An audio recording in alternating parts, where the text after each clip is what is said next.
సిరి మరియు బబ్లీ. ఒక ఊరిలో సిరి, బబ్లీ అనే ఇద్దరు అక్కాచెల్లెళ్ళు ఉండేవారు. వాళ్ళు చాలా మంచి పిల్లలు. రోజూ బడికి వెళ్లేవారు. అమ్మానాన్నలకు, పెద్దలకు ఎంతో గౌరవమిచ్చేవారు. వాళ్లకు ఒకరిపై ఒకరికి చాలా ప్రేమ. సిరి తన చెల్లెలు బబ్లీని ఎంతో జాగ్రత్తగా చూసుకునేది. బబ్లీ కూడా తన అక్క సిరి చెప్పిన మాట వినేది. ఒకరోజు బడి నుండి తిరిగి వస్తుండగా వారికి దారిలో ఒక చిన్న కుక్కపిల్ల కనిపించింది.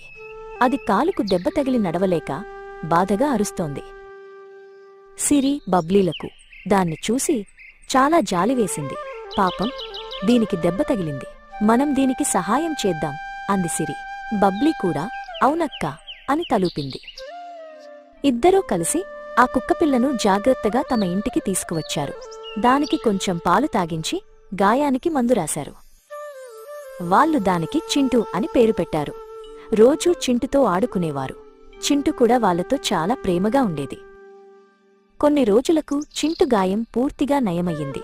అది ఇప్పుడు పరిగెత్తగలదు, గెంతగలదు. సిరి, బబ్లీలకు చాలా సంతోషం వేసింది. ఒకరోజు ఒక ఆవిడ వాళ్ల ఇంటికి వచ్చింది. ఆమె చింటును చూసి, అయ్యో నా కుక్కపిల్ల, ఎక్కడికి వెళ్ళిపోయావో అని ఎంత వెతికానో అని ఆనందంగా అంది. సిరి, బబ్లీలకు చింటును విడిచిపెట్టాలంటే బాధవేసింది. కాని దాని యజమాని దొరికినందుకు సంతోషించారు. చింటును జాగ్రత్తగా చూసుకోండి అని చెప్పారు. ఆజ్ఞాన వారికి కృతజ్ఞతలు చెప్పి చింటును తీసుకుని వెళ్ళిపోయింది.